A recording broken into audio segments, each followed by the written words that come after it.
Today is August 26, 2023. My name is Karen Sue. I'm here today interviewing Donald Sue, my father, on behalf of the Houston Asian American Archive at Rice University. So, can you tell me your full name and when and where you were born to start? Okay, my name is Donald Sue. I was born in a small city called Go Cam, Vietnam, South Vietnam, in 1956. How many siblings do you have? I have 7 siblings, so altogether we are 5 boys and 3 girls in the family. Okay. Can you talk about how it was like for you to grow up in Vietnam? Describe your childhood and what your family life was like? Growing up in Vietnam was difficult because when I was younger, I remember electricity only came on a few hours a day. So if you have to do homework or something, you have to do it fast. So after that, it's maybe after 10 or 11. Sometime now, later they move up to 12 midnight. And after 12 midnight or so, you have to use oil lamp or candles, right? And it's very difficult because there was no air conditioner. And Vietnam is a tropical country, it's very hot. And there was no refrigerator, so the mother had to go to the market every day and cook and finish the meal on that day. So yeah, it was difficult life in Vietnam. Can you talk about the neighborhood you grew up in and your hometown a little bit? Yeah, in my neighborhood there was a lot of children, so we played together a lot after school, and my hometown is really fun because there was no TV back then. The whole family has only one small radio, and the children we play game. Sometimes we play soccer out in the street, and we were chased down by the police on bicycle. So the police knows every face of the kid. He knows what family they came from.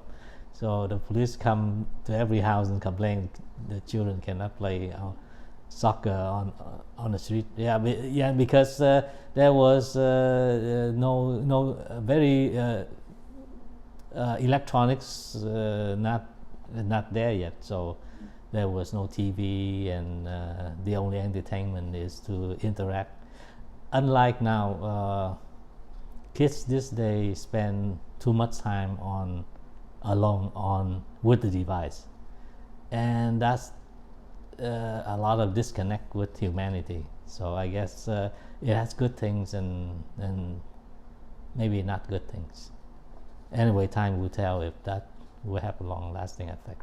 So can you tell me what your parents' names were and what were their jobs or professions? My parents, my father was named Tiêu Quốc Hoàng. I remember. My mom is Trương Hải, and my father ran a watch shop, and he sell and repair watches, clock on the wall, grandfather clock, and eyeglasses.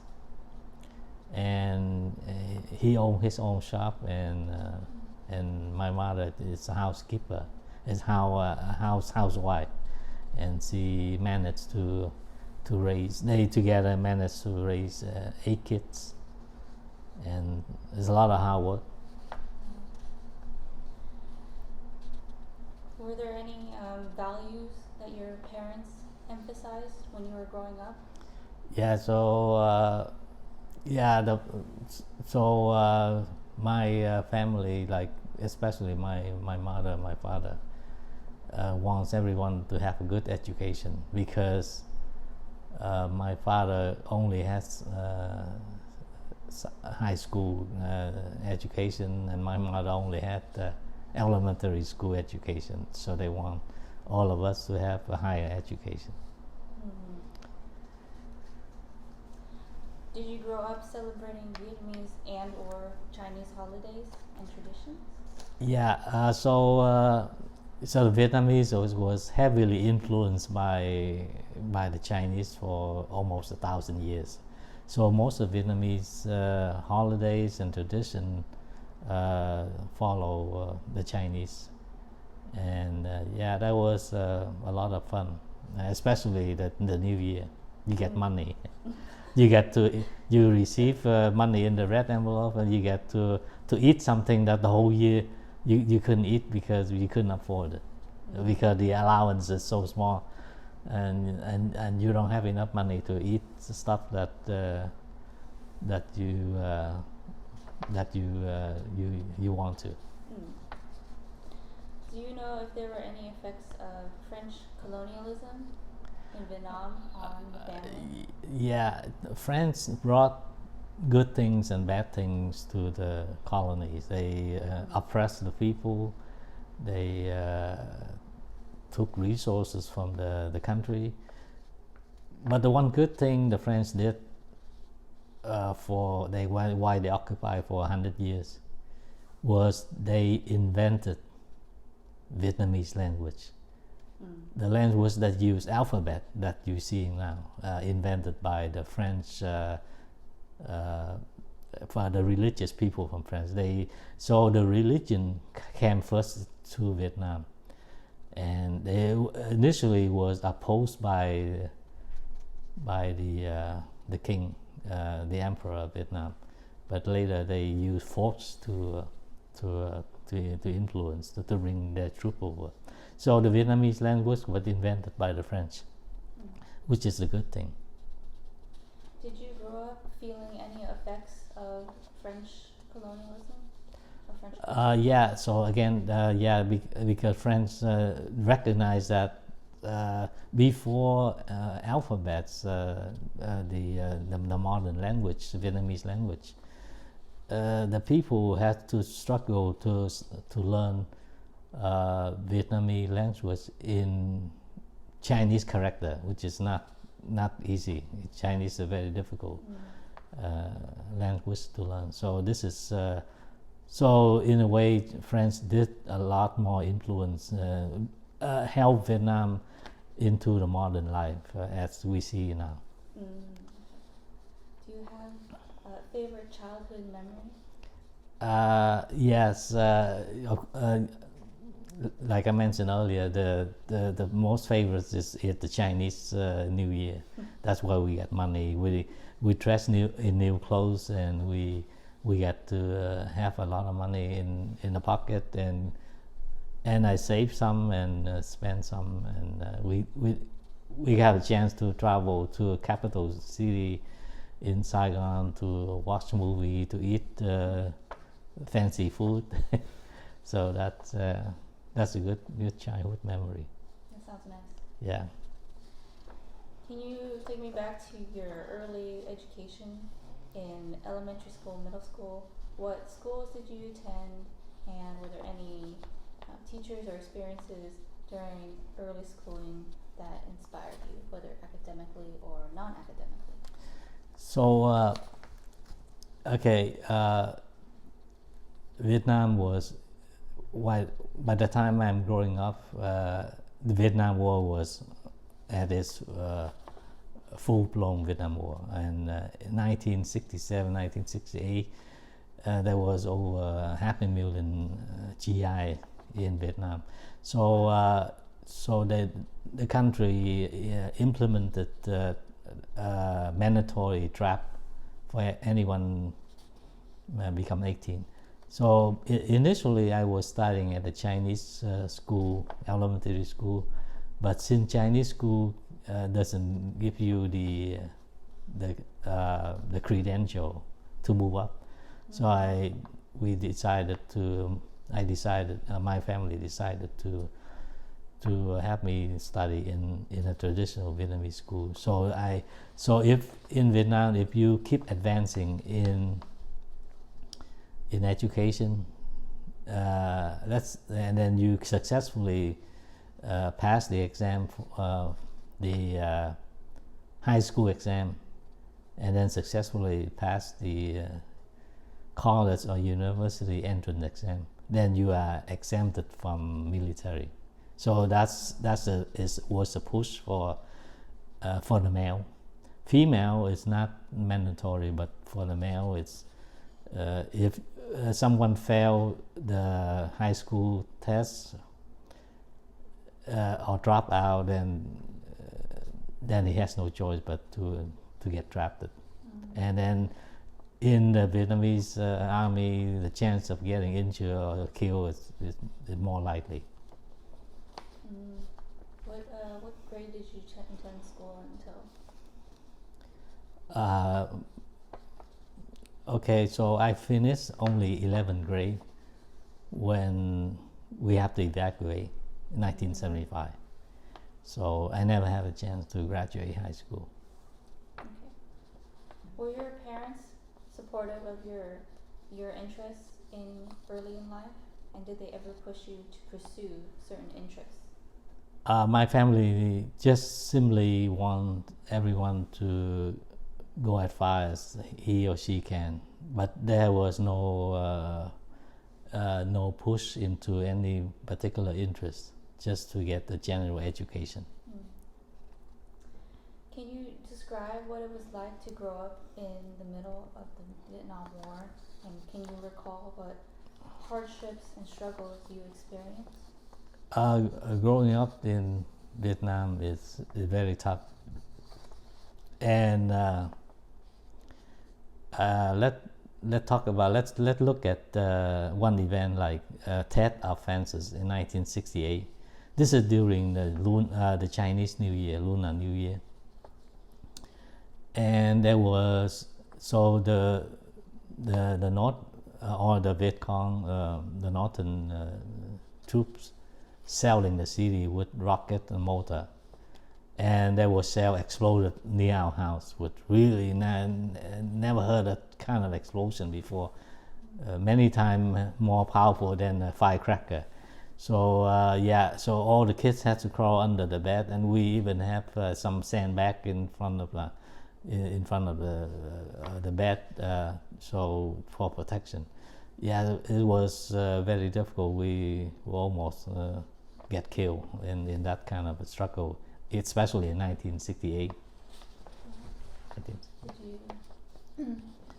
Did anyone pass away? Luckily, everyone survived to that many years of fighting. Wow. Everyone, yeah. Okay.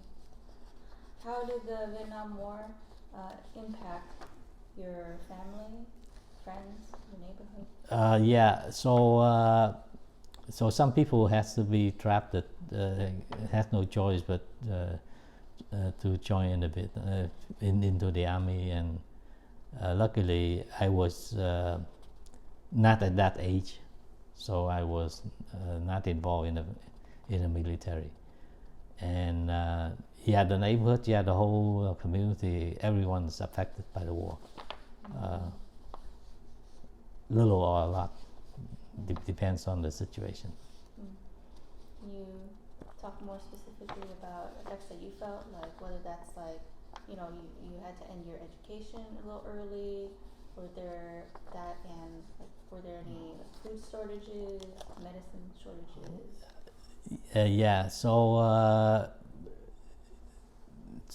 Waking up every day in Vietnam was like, today we're all alive, we're still alive, and we didn't get, they didn't drop any shell onto the city, and we're all alive. So that's something good to thankful for, and the government sometimes they help, but most of the time the priority is to push the Viet Cong out of the outskirts of the city. So So every activity, either go to school or doing business, is always the war is always on the mind of everyone. So it's. How did you learn about the fall of Saigon? So at that time, this is toward the end of April 1975, and before that, we know that there was evacuation in central, in the mid part of the country, city by city. The South Vietnamese Army withdrawing because the U.S. Withdrawing their support. No longer any U.S. Gradually pulling out. So toward the end, the last week of Vietnam War, of course, back then there was no telephone, no internet, so people passing the news by motorcycle. They travel for any loved one, anyone that they have connection with. People riding on motorbike and passing on the rumor and the news. So we learned about there was a last ship that ready to depart Newport. That's the name of the harbor, Newport. The last merchant ship that's gonna leave the port soon. So we were able to secure like a seat or an entrance into that compound. So that's how I got out of Vietnam. Wow. How did you react to the collapse of the Southern Vietnamese government? Yeah, it was terrible. It was shameful, and was many people died for the cause, but finally they all fell, and mainly because there was a lot of corruption in the southern South Vietnam government. The corruption all the way up to the top. So they never used the U.S. aid, ammunition, food, and all that effectively. So the collapse is due because of mainly because of corruption, and also due to the frustration of the public in America. Lots of protests, Vietnam War protests on the street of the U.S. and causing Congress to gradually pull out Vietnam and cut out the aid. Were there any moments when your own life was threatened during the war? So the most threat that we got was during the Tet Offense in 1968, and then on the last day when we had the compound at Newport, away to board the ship. They were selling the ship, that compound, from the other side of the river. So that was a big threat, but we escaped. So we discussed a lot of the hardship that you experienced, due to the war, but Vietnam is not just a war. So before we move on to more questions, I want to know, what did you love about living in Vietnam? Vietnamese people, peace-loving people, and a lot of festivity. I like the food. I like the tradition, and of course, Vietnamese influenced by the Chinese and by the French. So we kind of make our living through that kind of influence. So can you tell me a little bit more about leaving Vietnam? Like, what was that journey like? So we left Vietnam on April 30th, 1975, and the ship we were on the merchant ship. So they stacked the empty container on both sides of the ship, so people would gather in the middle because they were shelling, they were fighting, trying to stop the ship from leaving. So yeah, that was very very dangerous. And luckily, the ship got out to the sea safely. Were there a lot of people? Probably, I would estimate maybe over 1,000 people on that ship. Wow. Were you able to bring anything with you? Uh, to Vietnam? Just the clothes on, just nothing, just nothing at all. Not even paper. Wow. There's no identification. Wow. It was, we left in a hurry, so nothing, there's no luggage. Okay. Some people managed to carry luggage, but we didn't bring any luggage. Mm-hmm. Were you ever in a refugee camp? And if so, how long did you stay? So the ship got out into the South China Sea, where the 7th Fleet, the U.S. 7th Fleet, I guess the USS Midway carrier and all the ship, lots of ships outside in the South China Sea. And we were told to go to Subic Bay in Philippines. So we were there for, I guess, for one night. We were there, one day, and the next day, we got on board another ship. We moved to Guam. So on that night, for the first time, I saw a B-52, really, really huge. And we heard a lot about B-52 bombing, but Subic Bay is where B-52 was based. And for the first time, I saw B-52, really big aircraft.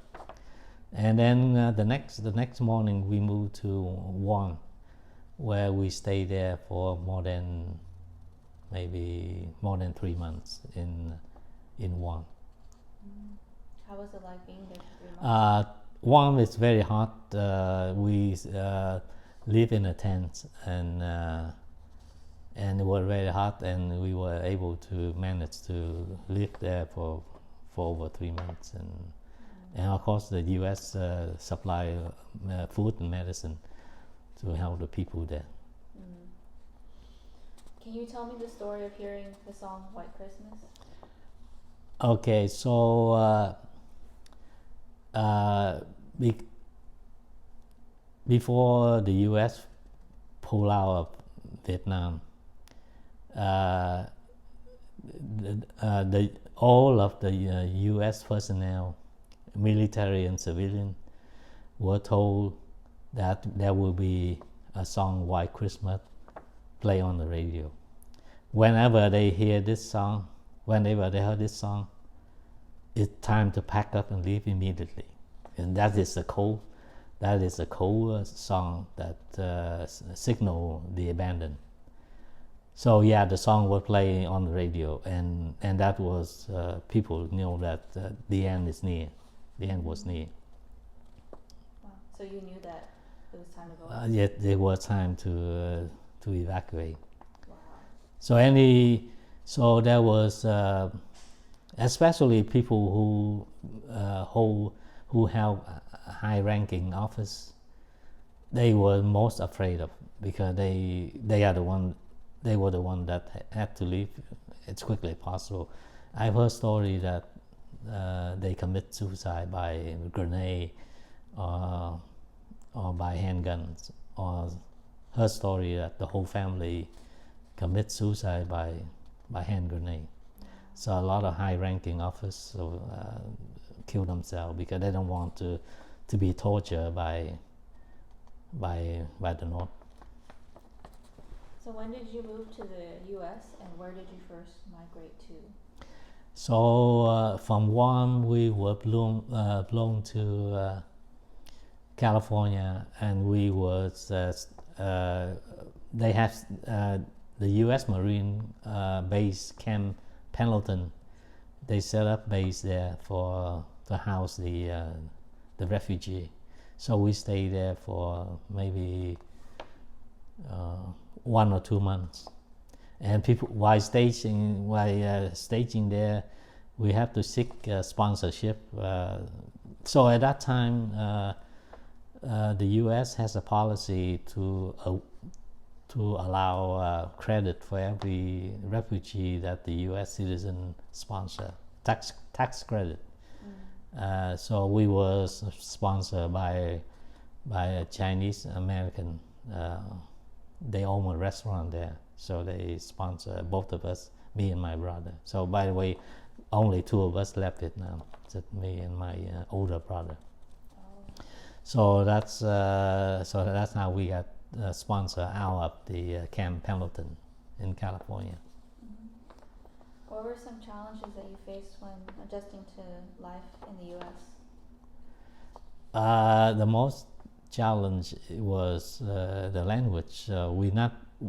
I studied English in high school, but I never have a chance to practice. So the most difficult part is the language, the weather, right? So it gets colder during the November, December month.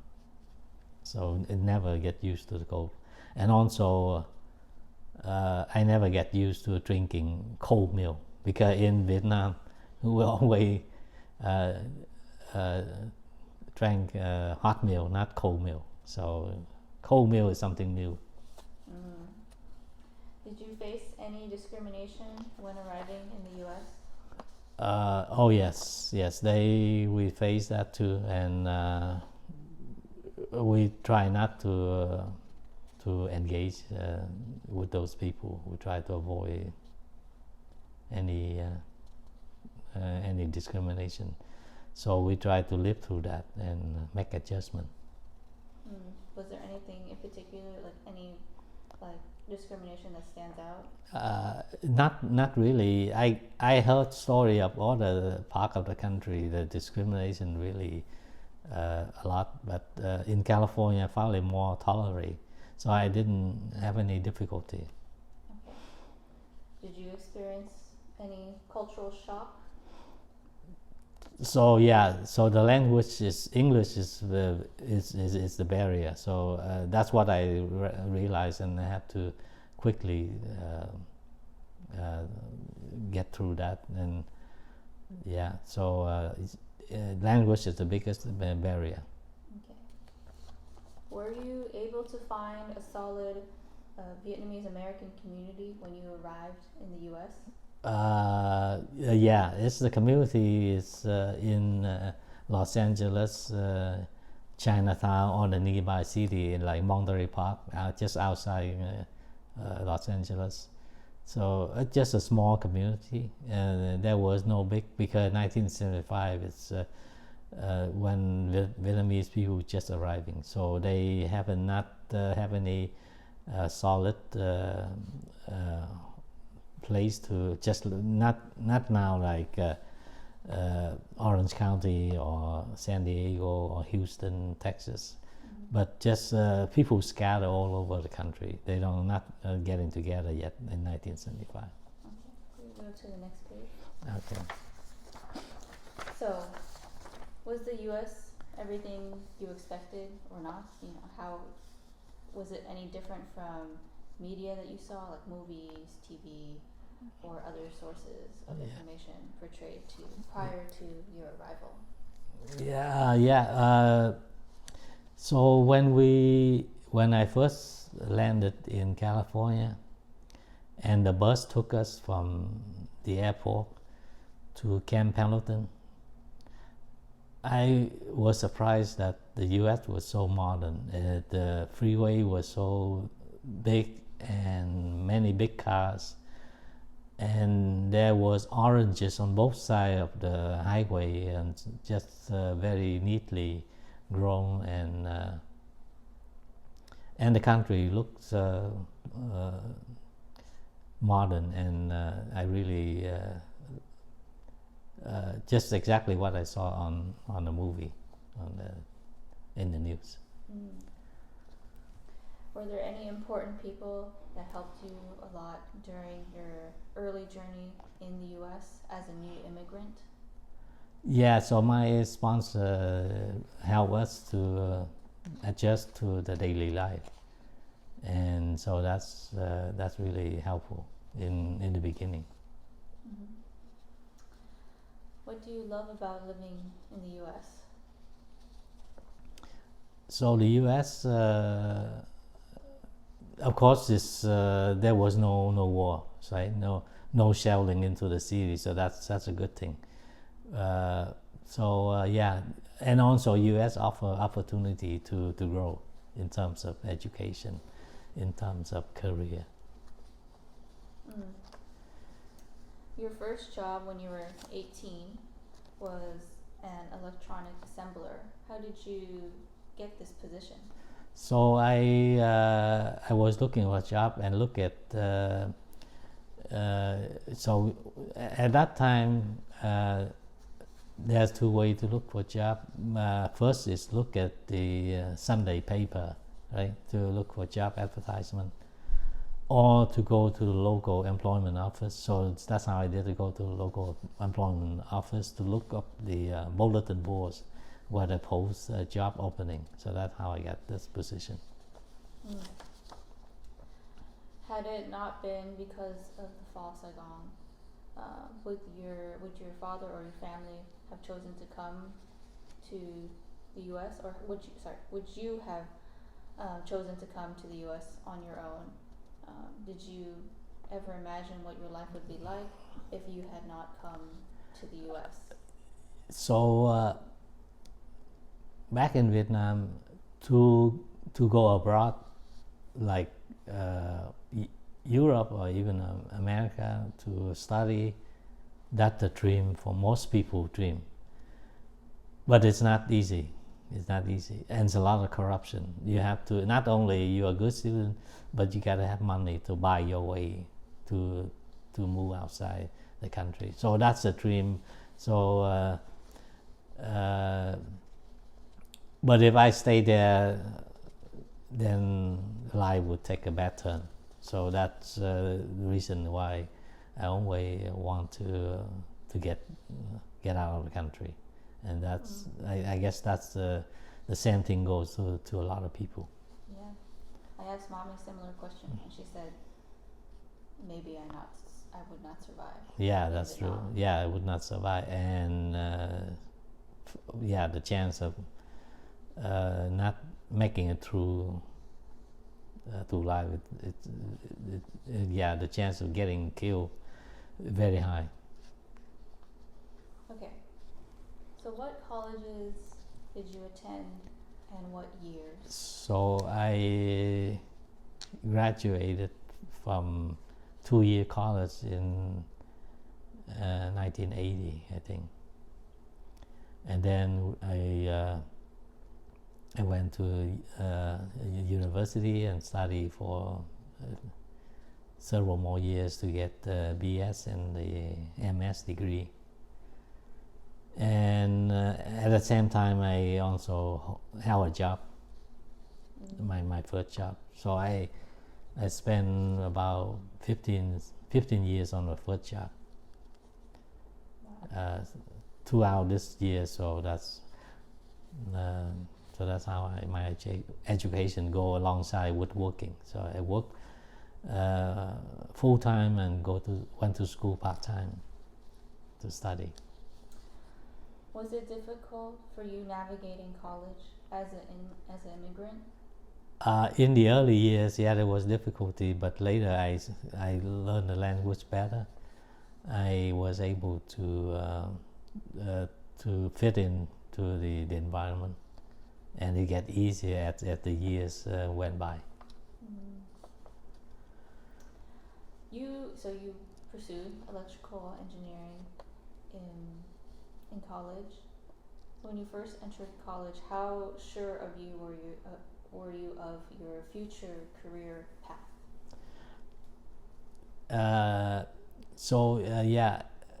I have interest in engineering partly because I like music. I like listening to music because that's where the electrical equipment came in. So that's so I entered college because I like to work with equipment. So that's my interest. Were there any defining moments for you in college? Any like notable moments?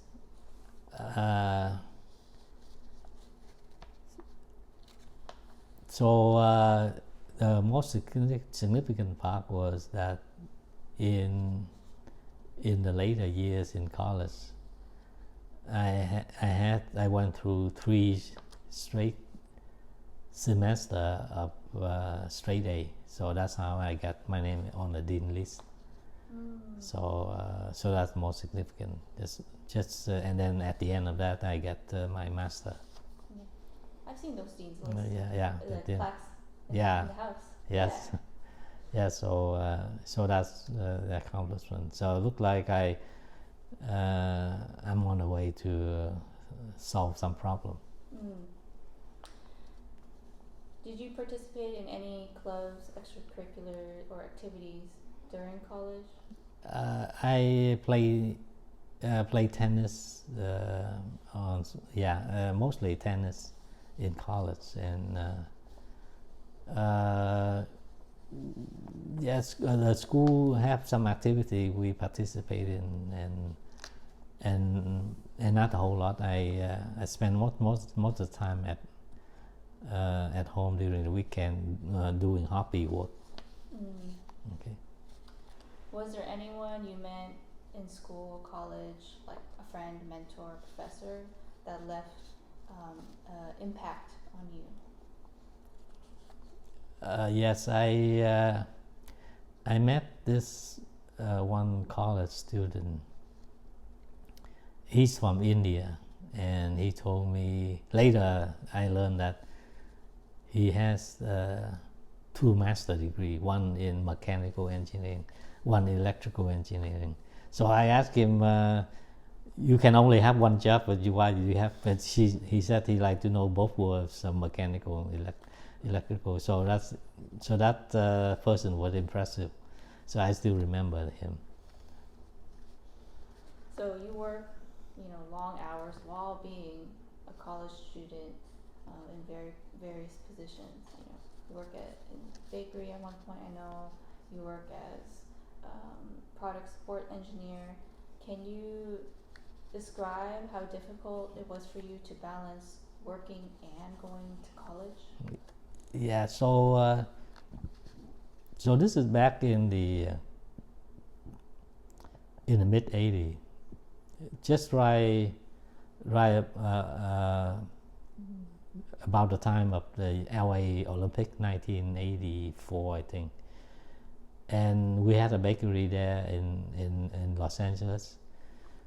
So I worked full time in Anaheim, and after work I went straight to University, Cal State LA.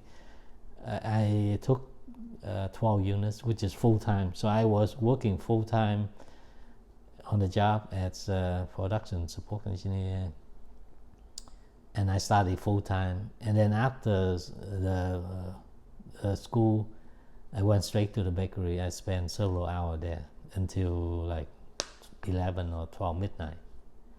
So that's a lot of work that lasted for several years. So until I got married, so we continue on with that schedule. And then that schedule continued on until I received my master's degree. That's when we finally sold the bakery, and finally much less work and much less responsibility. Yeah, that's a lot. Yeah, it's a lot of work. Yeah. So you've had a long, impressive career as an engineer. Can you provide a brief timeline of your professional experiences and tell me how your professional interests have evolved over time, if they have? Yeah, so when I worked at this company, 15 years, my first job is So my job is to solve problem out in the production if they run into any production issue where they cannot make it work. So I try to troubleshoot, and also my other responsibility is to build the test equipment, to design, build the test equipment that tests the circuit board used in production. Yes, there's a lot of work, and also we also receive complaint from customer. So I was also, sometimes they send me out in the field, like Austin, Texas. One time I went to this oil drilling company called Schlumberger in I believe in Austin, Texas, to try to gather the complaint, the things that they claimed that didn't work. So I took the information back home to try to solve the problem. So yeah, that was a lot of work during those times. So what are your roles and responsibilities at your current workplace? So my job right now in this company in Torrance, California, my job is to analyze and find the root cause problem of a flight recorder for F-15 jet fighter and F-18 jet fighter. And so my job is to find the root cause and to write a report to solve that problem. So one of the things I found that the solution sometimes come by not only analyzing the schematic, the document, find out what did the previous engineer did wrong, but also I found that using statistical information also helps solve the problem. There was one case when the unit sent out to the Air Force, and the unit of course passed all the tests. That's how they got sent out. So when they come back, I have multiple units with the same complaint. Say Ethernet, one of the Ethernet, they call round support Ethernet. So after the mission, they took the flight recorder out, which is right under the pilot seat. They took the flight recorder out and they download the data to analyze the mission, how the pilots can to evaluate the mission. And they complain that the Ethernet's not working. And at that time, I also do what they call it a environmental testing, and I also experienced the same thing. When the unit go into vibration, it fell that exact same place, that same Ethernet. So I have to look at the assembly drawing, and I found that the connector where the Ethernet is connecting, on some unit it touched one of the transformer. They call it common mode transformer, that they reject the common mode signal to allow only the differential signal, because Ethernet run on differential. And that connector, the vibration from the test transfer the vibration onto the transformer, and then too many cycles of vibration, it broke the wire on the transformer. The wire is very thin, thinner than a human hair. So I discovered that, and I wrote a report. And from that point on, during the assembly, they have to keep a gap of at least 2 millimeter gap. So this way the vibration doesn't transfer. And of course, we went back to the units that the Air Force returning. We found the exact same thing. It's a broken transformer. So that's what. So by using statistics, I was able to basically solve the problem, because it points to the same area of failure. So that's how I did it. Okay. Wow. I didn't know you worked for in relation to the Air Force. Yeah, so this is the Air Force electronics for F-15. Can you just tell me briefly, because I know you work in a lot of different companies, right? Mm-hmm. Before you arrived at this current company job, can you tell me like what some of the other positions in other companies that you had previously worked for? So I worked for several companies, like a company in Anaheim where they make audio and video interface to a video projector, and later I went on to work for this company in Lake Forest, California, where they build in-flight entertainment. So I led the team in designing the next generation of backseat display, Android based computer based that used on the back seat, and also the back seat of the first class or business class passenger. So yeah, a lot of interesting project went on during those time. You also worked for Panasonic for years, right? For about 8 years. Yeah, they built in-flight entertainment. They was at that time was the number one supplier for most international flight. Okay. So what makes you most passionate about your career, your position as a hardware engineer or electrical engineer? Yeah, so my job is to take the marketing paper which the customer signed the contract to buy something.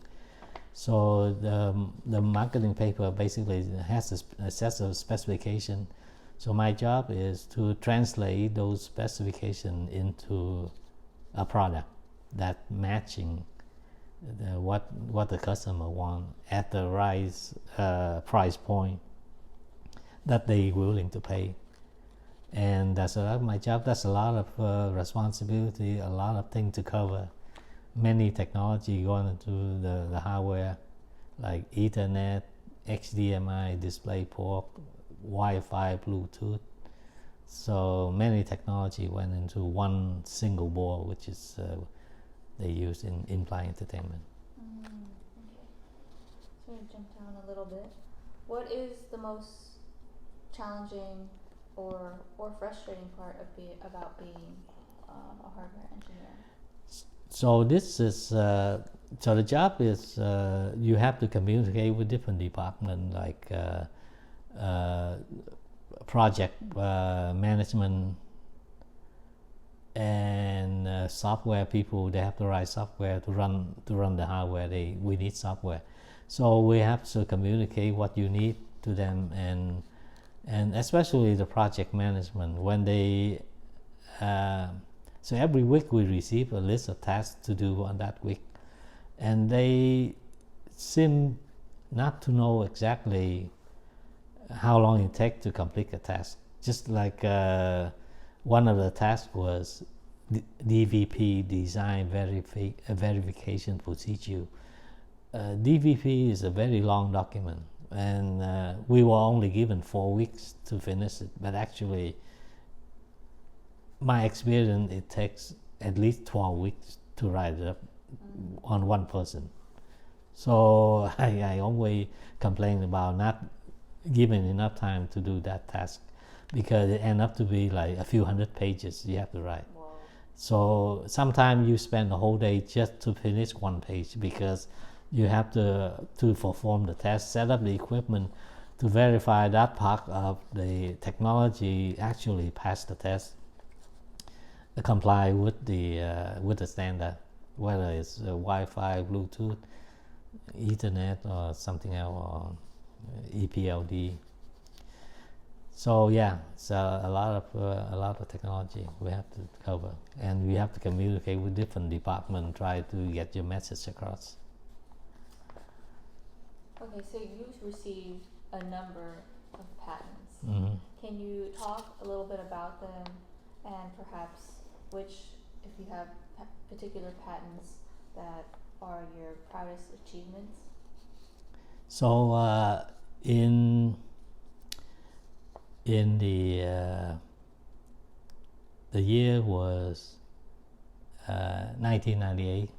After I received my master, I decided to change my career path. So I took a job at a company called DirecTV.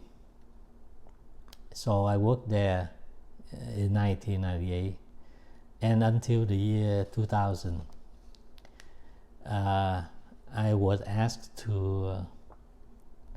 So my manager asked me to attend a meeting. They have a problem. They have a number of problems. So, but listen to the one problem that they're going to give you, like a task. So, so I went to the meeting. So, the operation people, they have a long list of problems where their facility facing many problems, and the problem on top of the list is how do you control let's say 500 receiver. At that time they broadcast 500 channel. So to broadcast 500 channel, that means they need 500 receiver plus 500 backups, so 1000 receiver. How do you control 500 receiver? By using only one remote control, and the receiver are outside, they're not. So this is infrared receiver, and they are outside, they're in a different room. So how do you do that? So they said that they tried to find a solution for a long time. So let's go back to the beginning in 1993 when they received a license. Okay, before 1993, there are only two kinds of TV: off-the-air TV and cable TV. And FCC decided to auction off KU band so satellite communication for direct-to-home satellite TV. So immediately, DirecTV facing a problem with how do you control what the people watching at home, using the same receiver, the same remote control, to find out what are they watching, if the content is the quality of the signal is good enough. So right away they don't know how to do that because receiver are outside, and how do you control when the receiver are not in front of the operator? So they keep looking for this solution. They finally asked me to they explained to me exactly what I just said, and so they asked me if I want to take up the task of solving that problem. I said yes, I want to give it a try.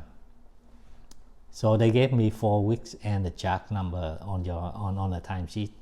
So they said in the next 4 weeks, do nothing but concentrate on finding the solution to this problem.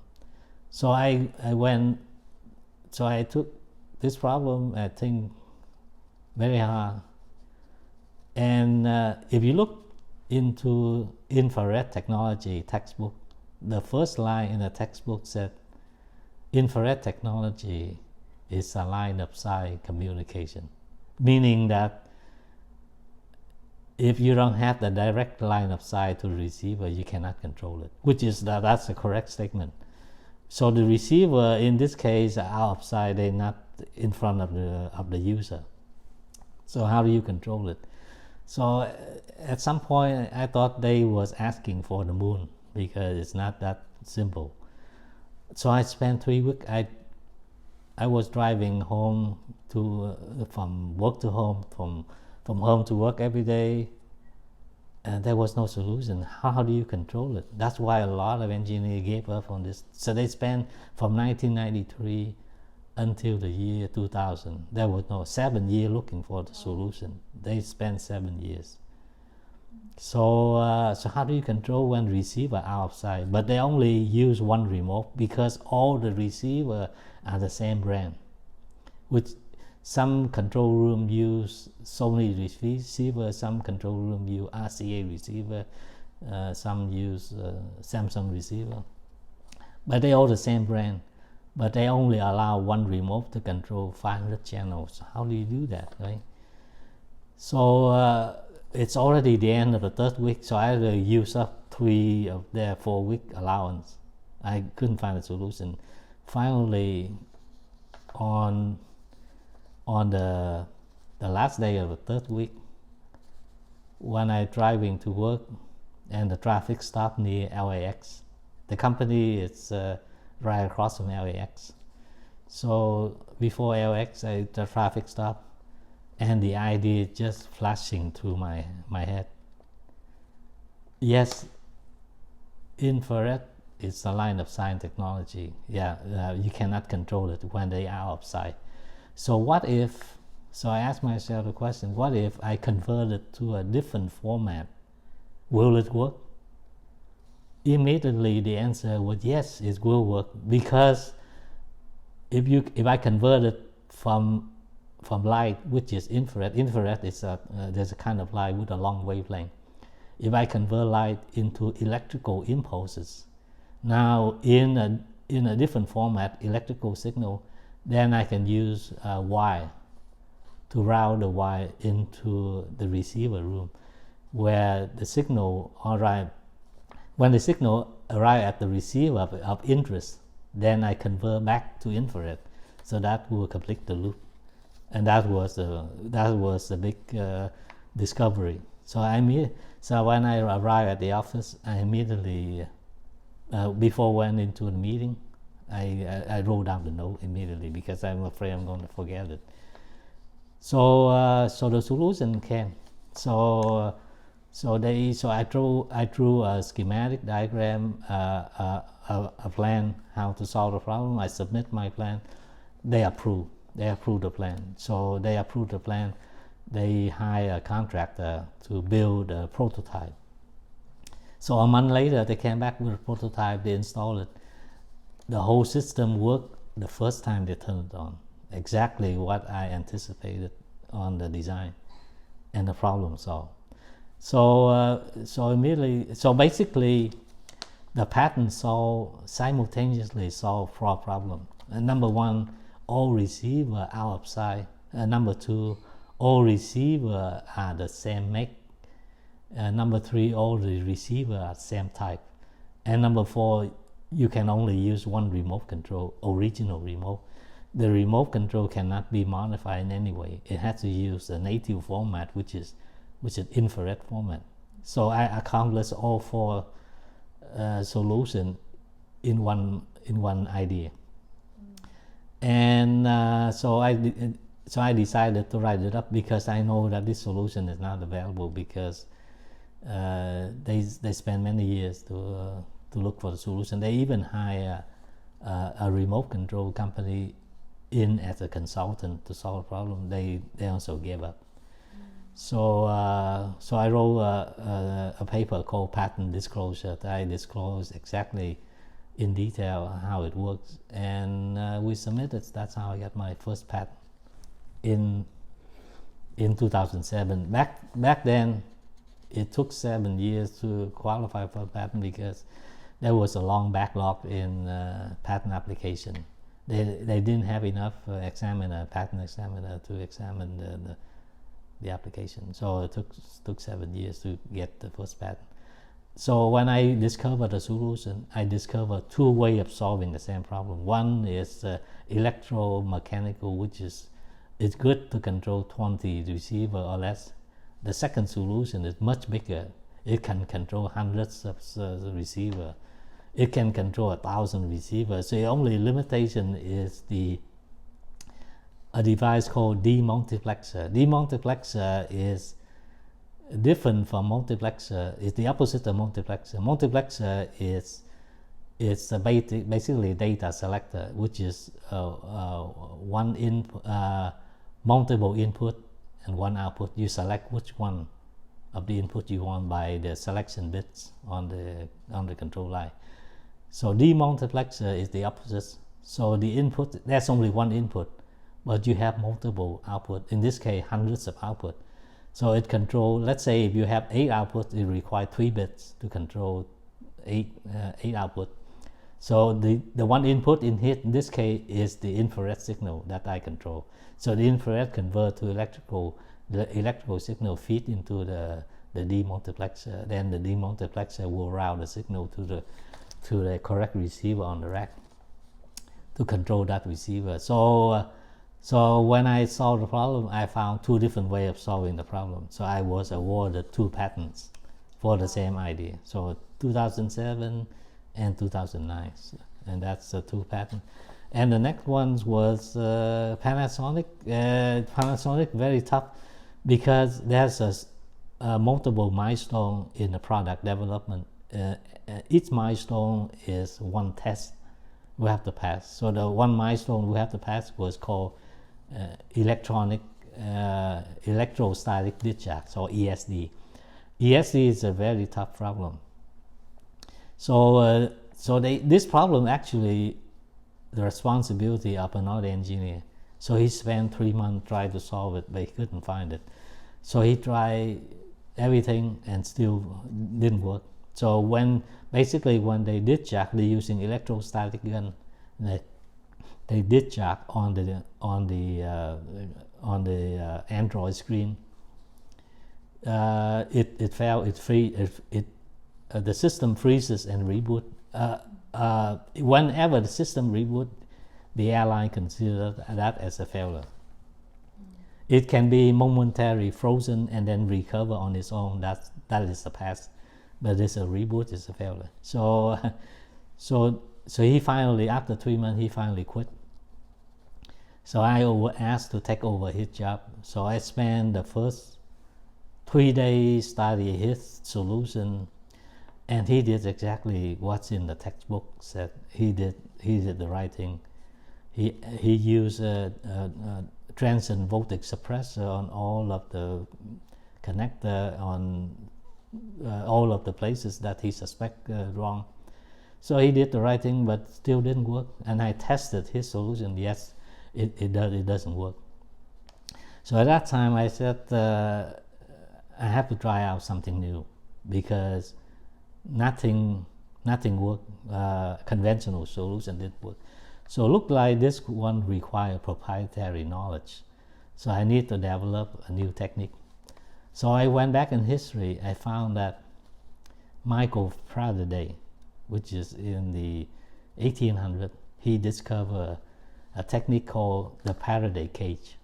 So Faraday cage is basically when you discharge high voltage to the cage, the electricity simply travel around the cage but never enter the cage. So all of the things inside the cage never experience any high voltage. So I use that, I translate that into printed circuit board layout. So the layout is mimic the Faraday cage, and also added the voltage source voltage extractor. So by doing that, so the prototype passed the test, and we went to printed circuit board layout, and it also passed. So I received a patent for that. So that's the first patent, the third patent, first for Panasonic. And then a few years later,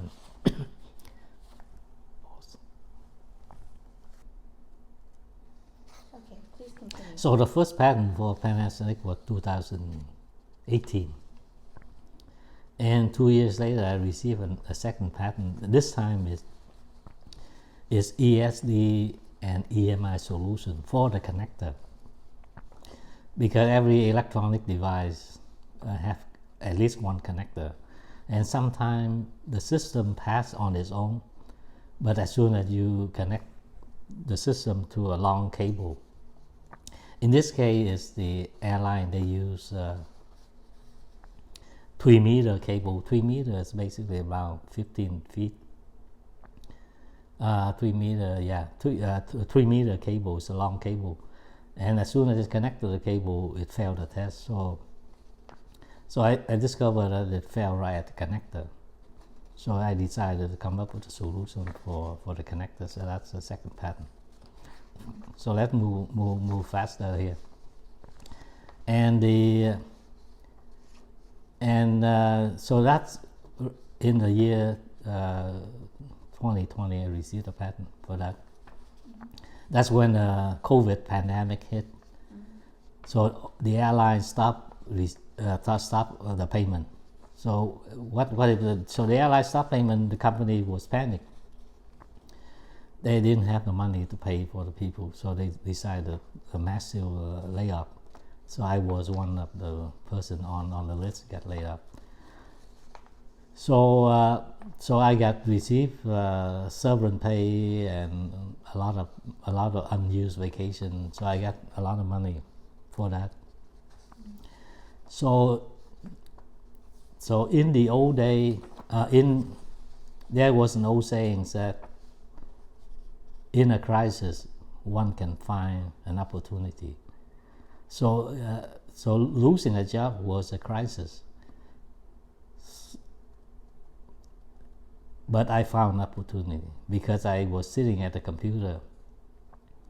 I saw a lot of protests because at that time a massive layoff, store looting, and people riot on the street. I saw a lot of video, and the video was portrait video, right? So that's how people hold the phone. They fold their cell phone in vertical position, which is a portrait position, and record video. So that's a natural way of holding the video. Very few people holding the phone in horizontal position, which is a landscape. So I say, wait a minute, there should be a better way of taking video. So I want to solve this problem. So no matter how you hold your phone, you always have landscape. So that's my end solution I want to look for.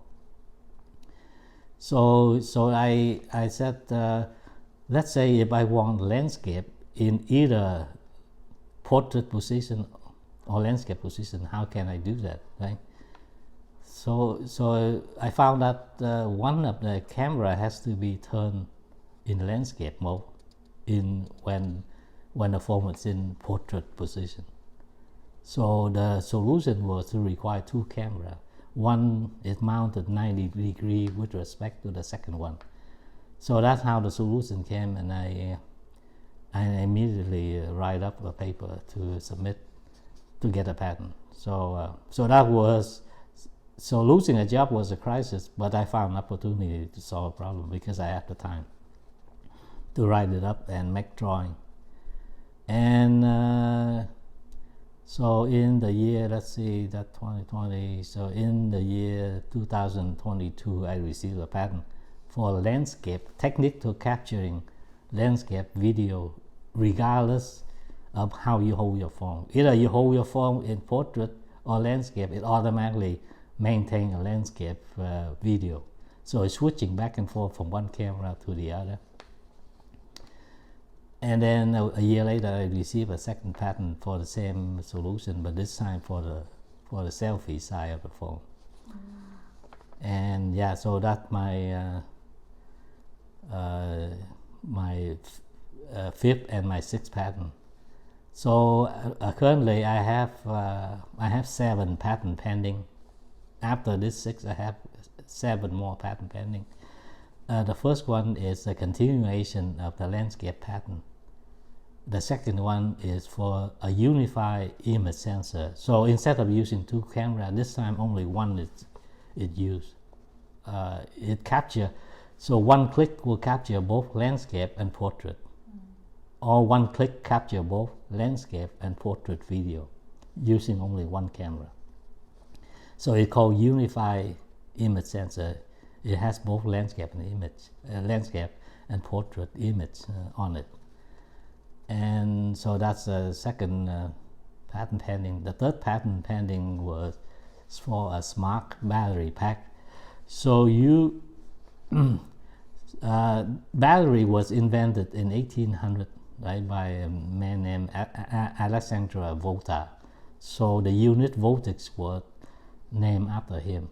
The unit voltage. His name was Volta. The unit is voltage, so it was named after him.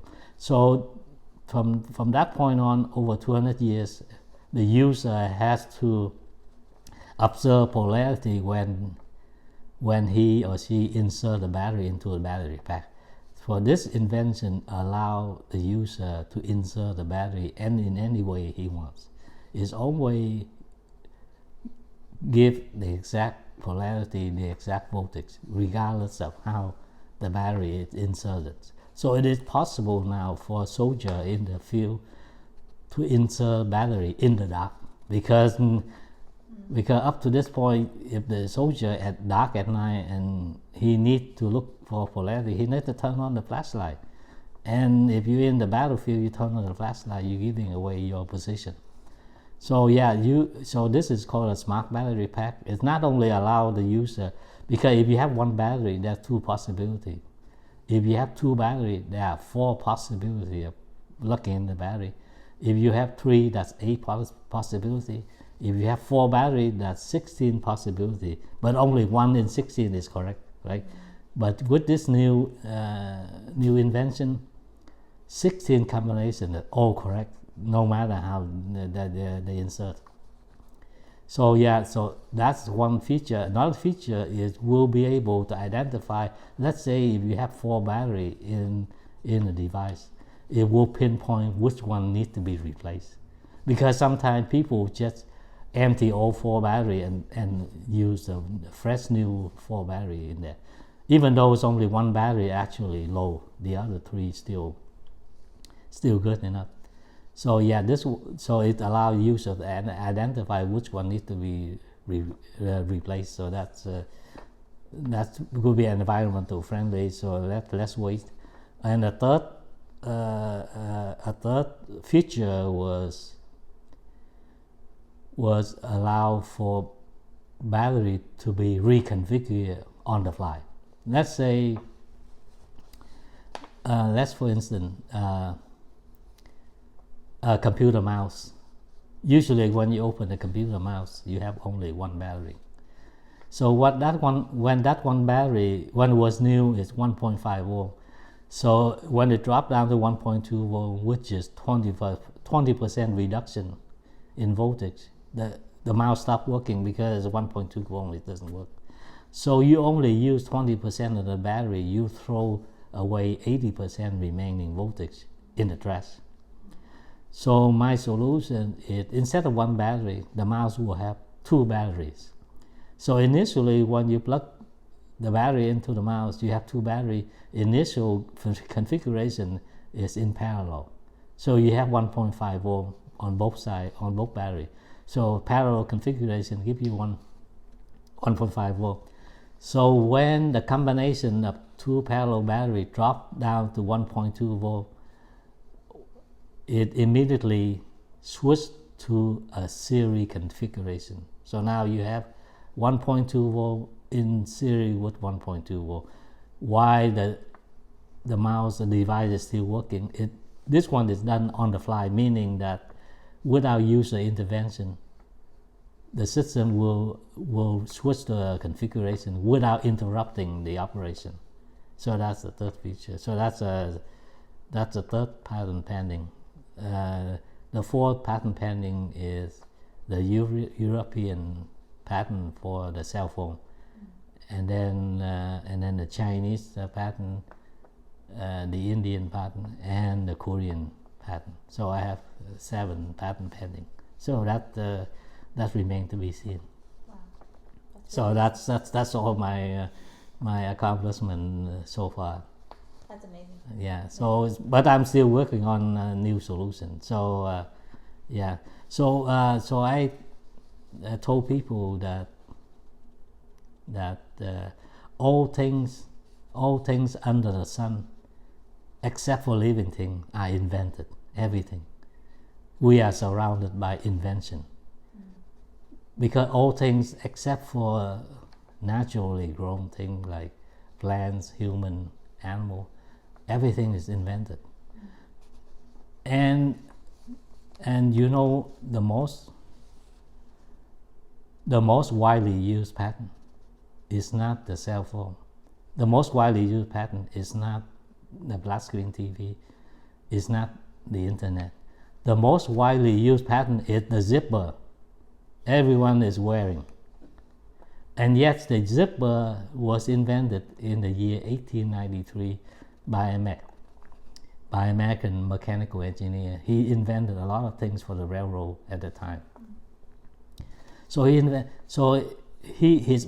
bothered him that every morning he had to spend like 15 minutes to tie his boot. He wearing boots. So at that time, you have to use shoelace for long boots. It take a long time to tie your shoe with shoelace, right? So he decided to come up with a way to faster to put on the boot. So he came up with zipper, but nobody know how to use it. So for the next 50 years, the patent already expired. He didn't make any money. It was a fashion designer put out an ad in New York that they have a new jacket without buttons, without any picture. People were surprised. See what a jacket without buttons. So how can you put a jacket on without buttons? Because at that time everything required buttons. There was no zipper. So it was the first article clothing. It was the fashion that popularized, make the zipper more popular. So so the most popular pattern used, and yet very few people are aware of, it is a zipper, right? Zipper is everywhere. It's on you. It's on the purse. It's on the luggage. It's everywhere. So imagine if this day, if he can collect 1 penny for every pattern, it's 8 billion people. So 8 billion cents is $80 million a year for the next 20 years. So that's a lot of money. So anyway, all things under the sun except for living things are invented. We live by invention. So so my goal is to solve as many problems as possible before I retire. That's great. Yeah, so. That's great. Okay, so why don't we move to the next set of questions? Can you tell me about your family? How did you meet your wife? So at that time we was having a bakery, and we were selling fresh baked bread at the market. And my mom knows one. I met one person there, and it happened to be my future wife friends. So she introduced me to her friend in Costa Mesa. So she arranged for a time to meet. So at that time I was working late in the bakery, so I decided, I looked at the map. At that time there was no GPS, so you have to look at the map to find out how far she is. So she lived in Costa Mesa, I was in LA, right? So that's more than 40 miles. So at least 40 minutes to get there. So I decided to go anyway. So so that's how it started. So I met my wife in Costa Mesa. In 1988. What are your children doing now? So I have three daughters. The first one, she is now working for the government with the IRS. And the second one is Karen. She interviewed me. She's attending Rice University. So, and then the third one is still going through college. What sort of values, principles are you instilling in your children, or did you instill in your children growing up? So I usually don't sit down with my kids to talk about values. I let them observe on their own because they're smart enough to know. So the value is to study hard in school and try to be your best of what you want to do. I'm not forcing kids to go to medical school like most Vietnamese family does, forcing kids to go to medical school, because if they try to get into the field where they're not passionate, then they're not going to be successful. So I let them grow up on their own. Jumping down a bit, can you tell me when you returned to Vietnam and what it was like to be back? So I returned to Vietnam in 2017, which is probably over 40 years. 42 years. Yeah, it looked completely different. It's more modern and a lot more crowded. A lot of motorcycles. It's chaotic. Traffic, unbelievable. Pollution, very high pollution, because there was no EPA, no smog control at all. So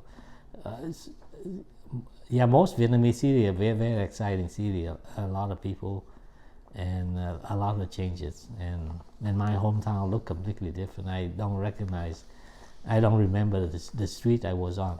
Wow. Yeah, so it changed a lot. Wow. How was it like seeing family members in Vietnam? Yeah, it was. It was emotional, and so to see we all got older, and some have family, and some still not married. But it was emotional to see friends that they still there and they still live in a communist country. Do you ever miss living in Vietnam? I miss a lot of friends. But I'm glad I'm out of Vietnam, because it's here is much better. It's more freedom and better environment, clean air and clean water. In Vietnam, the water has to be boiled too. You cannot just drink out of the tap. It's here you can drink water out of the faucet. So it's many things better here. How do you identify yourself ethnically, whether that's our family is Vietnamese and Chinese? So do you identify yourself as Vietnamese, Chinese, Vietnamese? I identify mostly Vietnamese, but the heritage is from China. So both sides of the family, father and mother from China, and I first identify Vietnamese, and second is also important in the Chinese tradition. Have you ever struggled with being both Vietnamese and Chinese? No, I found it. No, I don't have any struggle. So, immigrating to the U.S., what have you appreciated most about your life in this country, and have you had any disappointments living in this country as well? This country offers a lot of opportunity, and you can grow here.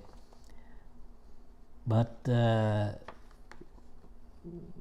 difficult thing is lately, right? So there's a lot of relax on crime. So a lot of crime is now on the rise.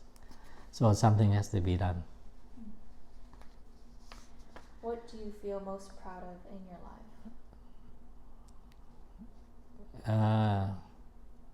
So I found satisfaction when I see that the three kids that I have grow up and be successful, and they can be on their own. And second, that I found it satisfaction when I actually solved something that nobody ever solved problem, right? So a patent means you are the first in the world that solved that particular problem. So you saw value that no other people saw. You saw a pathway to a better solution that nobody saw. So that's something I like to do. When and why did you move to Santa Ana, California?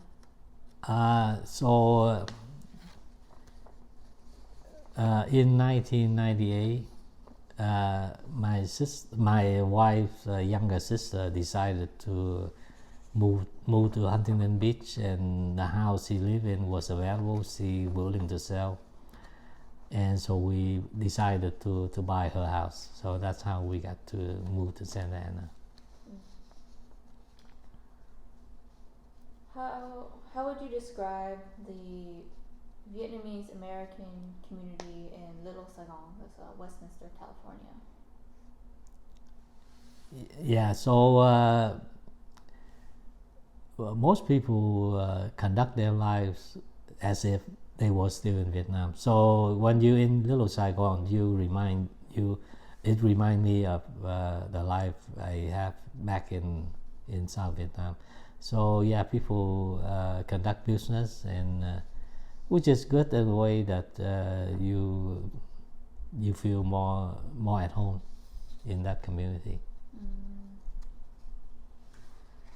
Do you have any hopes for the future of Asian American communities within the U.S.? Yeah, I think it's the people assimilate better into the society. So I think the future looks good for Asian community. Do you have any message you want to give to me or your other daughters, Jan and Annie, whenever they watch this interview? So when they watch this interview, it's to find out, because the society have many problems, right? And my career is mostly technical. But if problems, all types of problems, social problems, and people behavior problems, and technology influence the young children. So I want my kids to really see that and try to balance their life and not just spend too much time with the technology, but just like when I was younger, there was no internet, there was no TV, so we interact more with friends, and so I see that my kids to learn how to solve problems, how to conduct their lives in a balanced way, not to so much of things that influenced by technology. That's great, Gavin. Okay. Okay, and last question. Is there anything you would like to add that we have not covered yet in this interview? I think you ask probably a lot of detailed questions. I think this is a very good interview to reflect life in the past over 40 years in this country. Thank you, Gavin. Thank you. Okay, so this concludes our interview. Thank you so much for speaking with me, Gavin. Okay.